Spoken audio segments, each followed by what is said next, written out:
السلام عليكم ورحمة الله. أهلا بيكم أحلى أخوات على قناتي مطبخ ماجي وجوجو. أهلا بيكم في فيديو جديد. النهاردة بقى يا ست الكل عملتلك عملتلك عيش فينو محشي عالجاهز عشان أو ينفع للمدارس، علشان أول ما تصحى الصبح ما تتعبيش في الحشو ولا تتعبي في أي حاجة خالص. يا دوبك هتعينيه في الفريزر، هتطلعيه الصبح أول ما تصحي هيفك من غير حتى ميكروويف ومن غير تسخين ومن غير حاجة، يبقى معاكي زي الفل. عملت هنا حشيته برجر، وحشيت جبنة رومي وبسطرمة، وحشيت جبنة اللي هي ايه براميلي وشوكولاتة. طبعا لازم نحلي بعد الحوادق دي، لازم نحلي. عملت اللي هو بديل النوتيلا. تمام. دي حشوة البرجر، شايفين ما شاء الله العيش طالع تحفة وطري، شايفين عامل ازاي، عجينة روعة. جربوها في المعجنات بتاعتكم هتعجبكم ان شاء الله. دي حشوة الجبنة الرومي والبسطرمة، شايفين ما شاء الله الحشو عامل ازاي.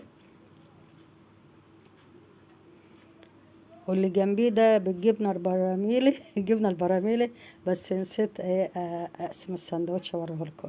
ده بقى بالشوكولاتة، لازم نحل طبعا بعد الحوادق دي. ده بديل النوتيلا، ده مصري. شايفين الحشو عامل ازاي والعيش عامل ازاي، طري ورائع.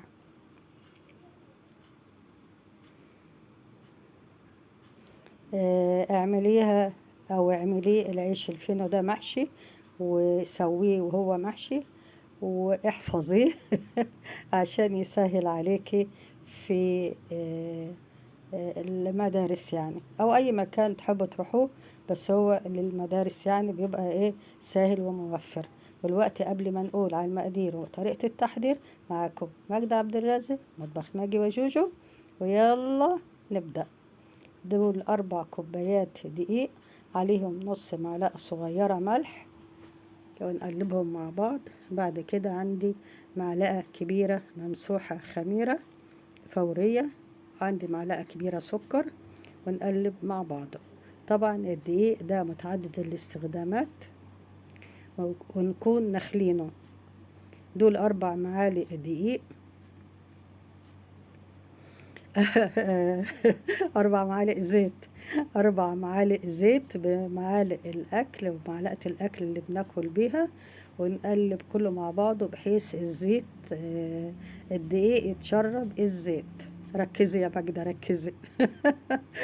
بعد كده جبت كوباية مية دافية وقلبت بالعجينة بالمعلقة عشان أعجن العجينة.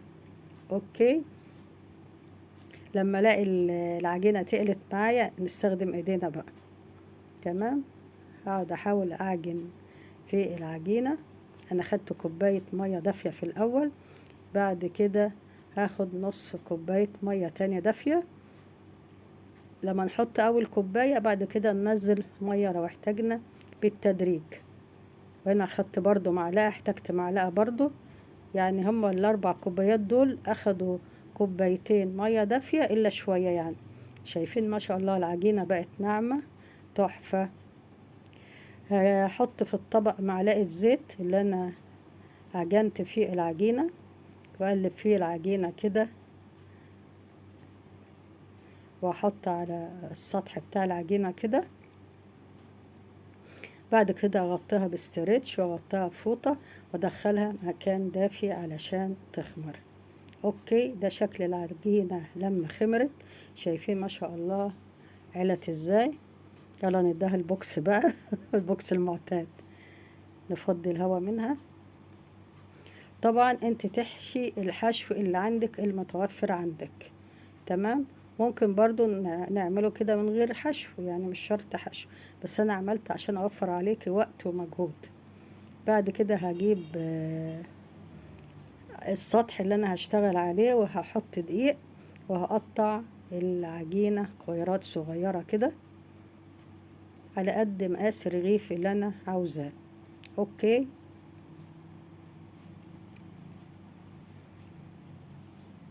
كده ما شاء الله دول ال4 كوبايات دقيق عملوا لي حوالي 13 رغيف.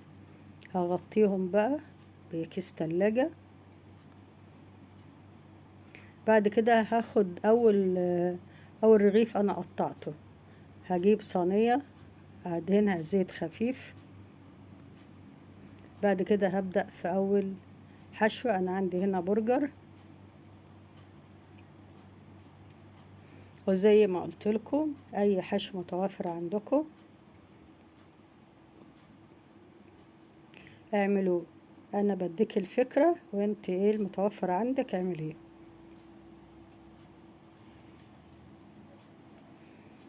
بفرد العجينة بايديا كده وبقطع البرجر شرايح، احط قطع في العجينة واقفل عليها.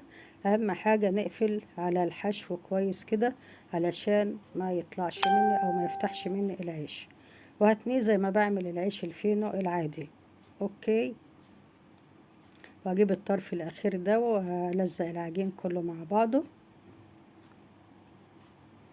واضغط عليه كده بايديا. بعد كده هبرمه زي العيش الفينو، ياخد شكل العيش الفينو.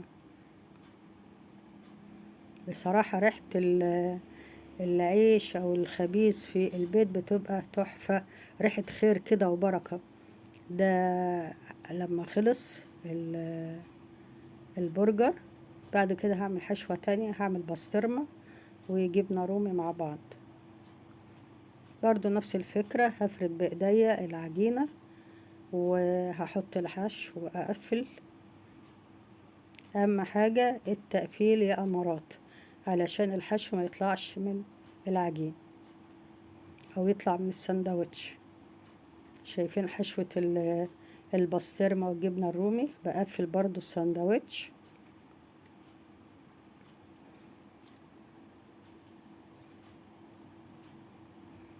وابرمه كده ياخد شكل العيش الفينو.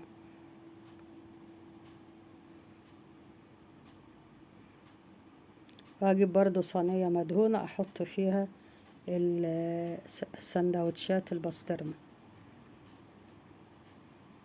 ده حشوة البرجر لما خمرت، شايفين ما شاء الله بقى حجمها زاد ازاي. هجيب صفار بيضة احط عليها نسكافيه واقلبهم مع بعض وهدهن بيهم العيش الفينو. طبعا بكون مسخنة الفرن من قبلها على حرارة 200 علشان يبقى سخن وانا بدخل العيش الفينو او انا بخبز العيش الفينو.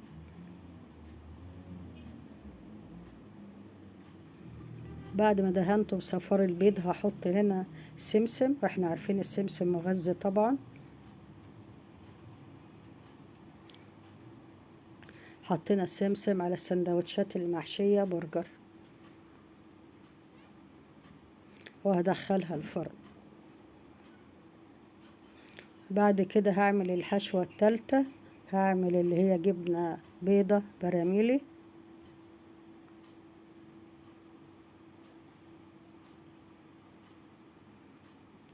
او اي نوع جبنة حشوة، اي نوع جبنة بيضة تعملوها.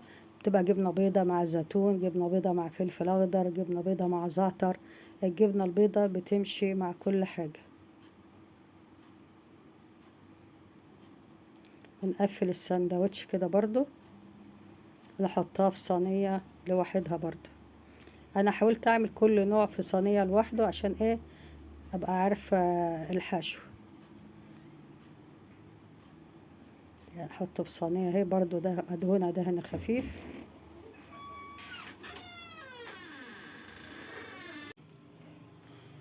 بعد كده بدهن اللي هو الحشوة التانية اللي هي البسطرمة خمرت اهي، بدهنها برضو بصفار البيض.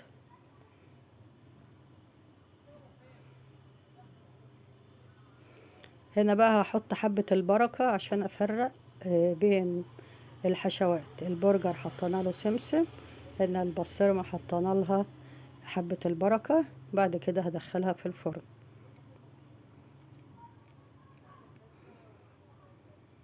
دي اخر حشوة بقى لازم نحلي، دي بديل النوتيلا، شوكولاتة بديل النوتيلا. باخد جزء كده على المعلقة الصغيرة، ونحشي برضو بالطريقة المعروفة اللي احنا بنحشي بيها.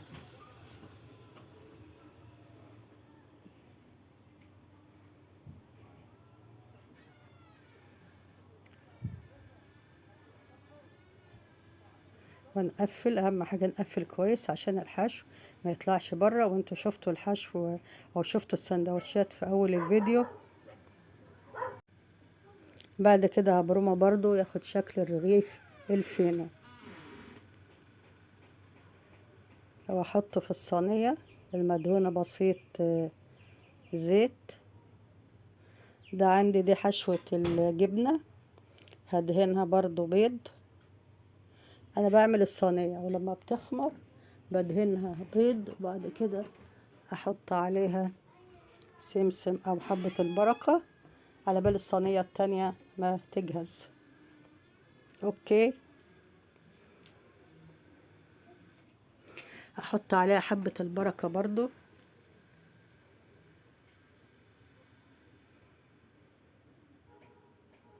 وندخلها الفرن.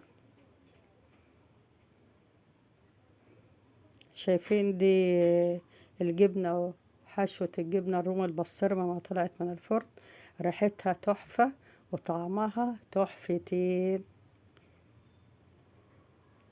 شايفين شكلها عامل ازاي؟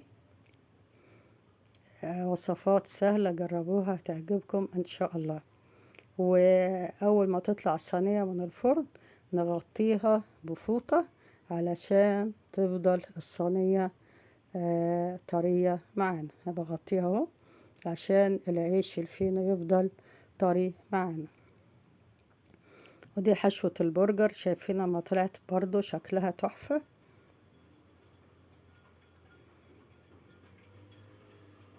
ودي اخر صينية بقى اللي هي الحلو بتاعنا اللي كان النهاردة، اللي هو بديل النوتيلا. بدهنها بصفار البيض وادخلها الفرن. طبعا دي مش هحط عليها لا سمسم ولا حبة البركة عشان اعرفها ان دي الحلو بتاع السندوتشات. اوكي،